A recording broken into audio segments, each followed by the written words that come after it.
Well, I came into the AAEA fold about 1967. I had been working at Texas A&M University and took a job with Successful Farming in, I believe it was October of 1967. And the winter meetings of ag editors are in November. And I'm not sure why they let me attend, but I was a brand new young employee. You know, I was a kid, keep in mind, 24 to 30 years old. I think I was only 31 when I was president. Really inexperienced, barely qualified to do those. So here were the old timers, very generous with their time.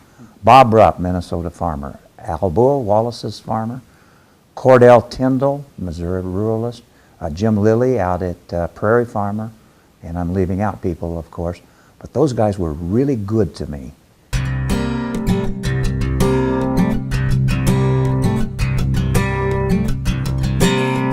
So what was AAEA like in 1967? Well, here I am, I'm 24 years old, I guess, or 25 maybe, and gone to my first meeting.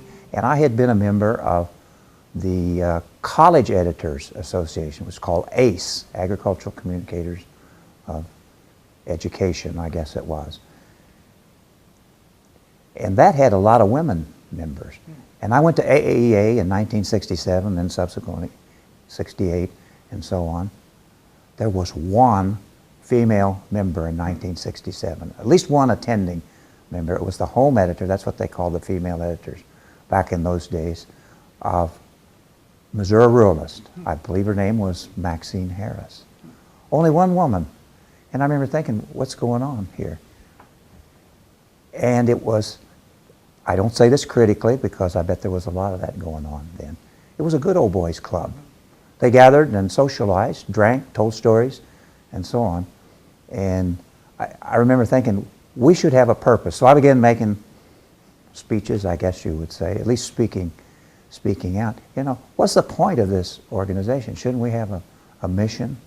So lo and behold, then a few years later, they elected me president. I guess, you know, you speak out. They say, well, stop talking about it and do something about it. And I don't mean to say that I was the only one, because there were a lot of other really good people moving the organization in the direction of, we decided, professional improvement.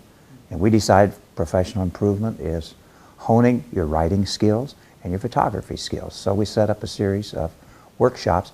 John Harvey was very instrumental in that. And those of you watching this video will know John Harvey in setting those up. And meanwhile, women began going through college and getting ag journalism degrees, and so the women naturally came to ag editors. The big deal in '76 was we hosted IFAJ. That's called International Federation of Agricultural Journalists. And we had journalists, ag journalists from all over the world come to the United States. I believe there were like 400. And we had a big meeting and took them on tours, and it was a big deal at the time. So.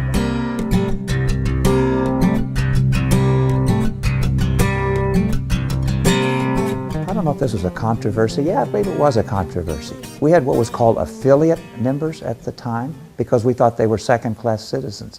These were the people who worked in public relations for seed corn companies, machinery companies, chemical companies, had a lot of them. And at the time, we didn't allow them to be full-fledged members. So it was sort of a stigma. So it was a big discussion, you know. And these people were very bright people. And they would come to our meetings and make enormous contributions. And yet they were sort of stigmatized, if you will, because they weren't full-fledged members. So I think that worked its way out after I left.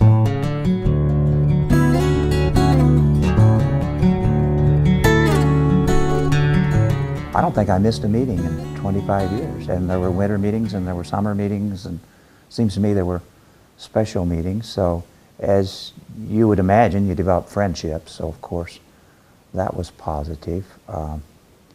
I used ag editors, by then I was either a managing editor or the editor, as kind of a hunting ground to hire new talent.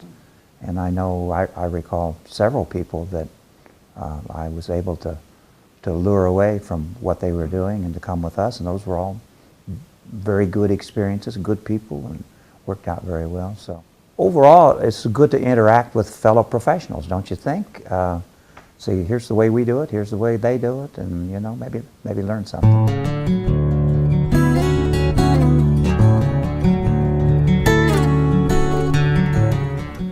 The awards were sort of a standard of excellence. There was a lot of competition. You had to submit your story or submit a proposal, whatever the award was, and you put a lot of effort into it.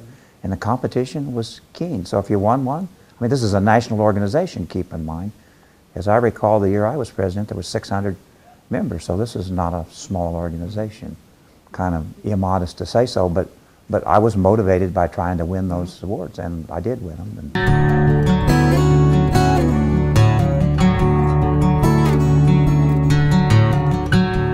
One time we were in St. Louis for a summer meeting, and Cordell Tyndall, who was the editor of Missouri Ruralist, deceased now, but a wonderful, dry Missouri wit, and always had something to say at the meetings, and always something worthwhile. And I don't recall the exact circumstances of his remarks, but he stood up and he was making these remarks, and he said, and you know, he said, at my age I go to bed early. I was in bed at 10 o'clock last night. Keep in mind, everybody went out drinking back then. I don't know what they do now, but everybody went out drinking in the 60s and 70s. That was the Don Draper era, if you will.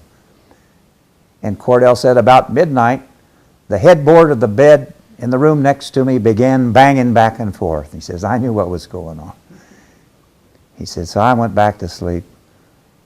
And about 3 o'clock, it started banging again. He says, and I knew right then it wasn't one of our members. And that just broke up the group. And that was so typical of Cordell, as I said, with his dry wit.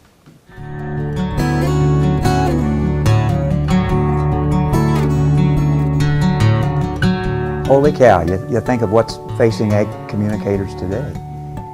It's huge, huge. We're in a huge transition problem. I'm a farmer. I'm retired now, but I'm a farmer. Guess how I get my information? I'm 30 seconds away from having any question I want answered from the best university research that's available. So the challenge for a communicator, or particularly those who are leading the products in a management position, is to make the product relevant. And they're all doing that. All the magazines have different platforms, they call them. You know, you can get Successful Farming or Farm Journal, and they've got the markets, and they've got the weather, and they've got their stories, and they've got their online chat.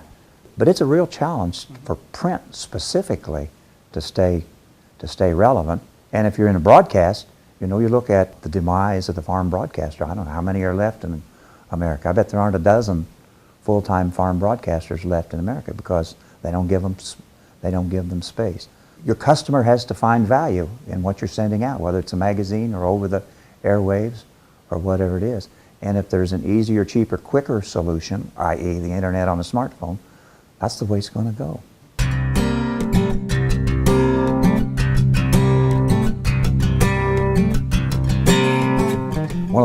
One of the perks of being president was you got to go somewhere with the Secretary of Agriculture. Earl Butz, kind of a well-known name. And so they took the president of ag editors, the president of the broadcast journalists, and the president of newspaper journalists, I guess, whatever they were called. It was Bernie Brenner, the UPI guy, and I and somebody from WGN in Chicago. Well, we went around the world with Earl Butz, so that was fun. We went to like 24 different countries with a complete contingent of security and our own plane and our own pilots, and it was kind of fun to travel with Butz. And I don't know, I read stories even today about State Department and IRS people, all those the civil servants taking junkets. He worked really hard. Yeah. He was in his 60s, if I'm not mistaken. Gosh, meeting after meeting wore me out. I don't mind telling you. The night we'd have dinner meetings and go to embassies and so on. Wore me out. One quick anecdote about that trip, I still remember. It was his contemporary. I believe he have been whatever the Secretary of Agriculture of New Zealand was. We were having dinner one night, just the three of us. I don't know where everybody else was. And they got into an argument. This other guy was kind of tough, this big curly red-haired guy, I still remember him. And he said, you know, in our country, we just settle this man to man with fists. And we were, Dr. Butts and I were taken aback. I think this guy was asking if we wanted to fight him. So, but we didn't. That was the end of that.